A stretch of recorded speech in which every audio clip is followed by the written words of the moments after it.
Jesus Cristo, para sempre seja louvado. Estamos no nosso segundo vídeo aqui na comunidade de São Camilo de Leles, falando um pouquinho sobre o mistério da Santíssima Trindade.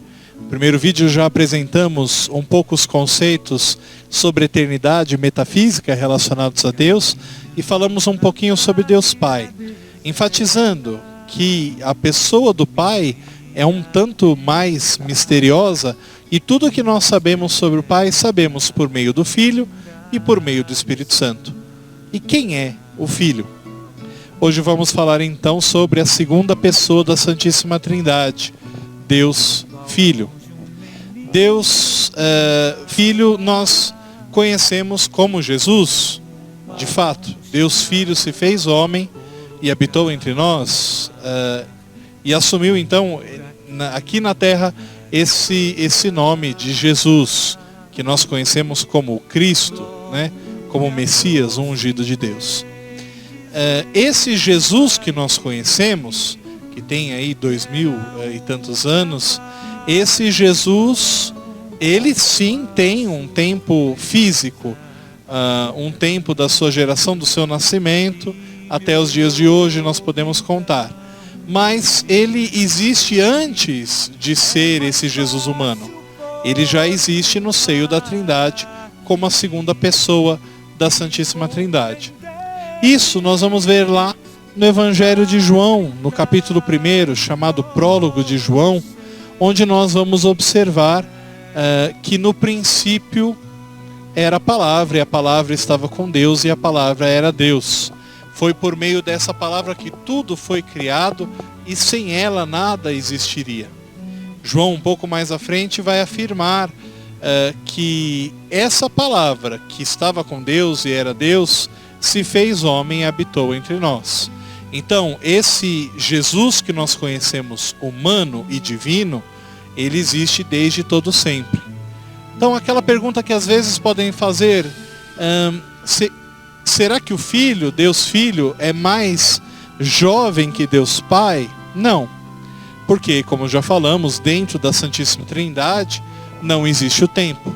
Então o Pai, o Filho e o Espírito Santo são coeternos.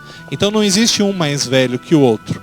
Embora o Pai seja, sim, a causa do Filho e do Espírito Santo.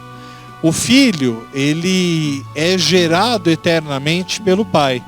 É claro que quando a gente usa essa expressão gerado, nos vem à mente a geração de um bebê no ventre de uma mãe, que é uma visão que nós temos física, material.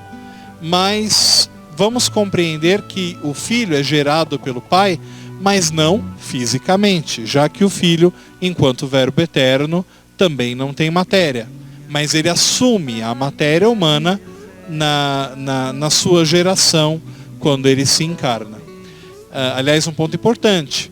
Para nós católicos cristãos, de modo geral, somente o Filho se encarnou.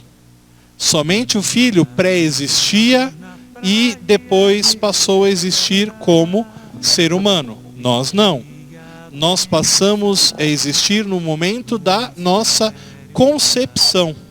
Então, antes do nosso nascimento, nós não cremos que nós existíamos. Existíamos enquanto espírito e depois nos encarnamos. Isso não é doutrina católica, isso é doutrina espírita. Para nós, o único que pré-existia enquanto espírito puro é Jesus Cristo, e se encarnou se fazendo homem. Esse Jesus Cristo nos revelou então quem é Deus. Nos revelou também a partir da sua existência tudo aquilo que a Sagrada Escritura falava sobre ele. Como nós vemos na passagem dos discípulos de Emaús, Jesus ia caminhando com os discípulos logo após a ressurreição e ia lendo as Escrituras e dizendo o que elas falavam sobre ele. Tudo o que os profetas foram falando, toda a história da salvação que nós temos, tudo foi em vista da preparação da vinda de Jesus. A vinda de Jesus, por isso, é a centralidade que nós vemos de toda a criação. Jesus inaugura, inclusive, uma nova criação. A partir de Jesus, tudo ganha um novo significado. Inclusive, quando nós lemos o Antigo Testamento, nós temos que ler tendo em vista que Jesus se encarnou. E tudo aquilo que foi falado, tudo aquilo que foi feito, foi em preparação da vinda desse Jesus no meio de nós. Isso ganha todo um sentido. E é por isso, por exemplo, que nós celebramos o domingo. O domingo, que é o primeiro dia da semana, para nós também seria o 8º dia da semana, digamos assim. Ué, mas a semana só tem 7 dias? De fato, a semana tem 7 dias. Mas Jesus inaugura um novo dia para a criação. Esse novo dia, o 8º dia que nós vivemos hoje, nós celebramos todo domingo. Então, domingo nós celebramos como o primeiro dia e o 8º dia também da criação, o novo dia da criação. Então, toda a centralidade da liturgia católica, toda a centralidade da teologia cristã, ela tem como fundamento a pessoa de Jesus Cristo. Ele que nos revela, então, o Pai, e também ele fala sobre o Espírito Santo.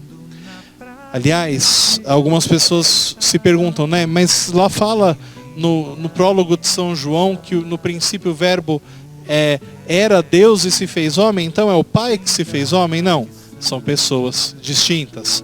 O Pai não é o Filho, o Pai não é o Espírito, o Filho não é o Pai, o Filho não é o Espírito, e o Espírito não é o Pai, e o Espírito não é o Filho.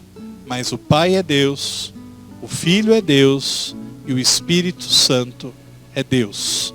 No próximo vídeo vamos falar um pouco sobre o Espírito Santo.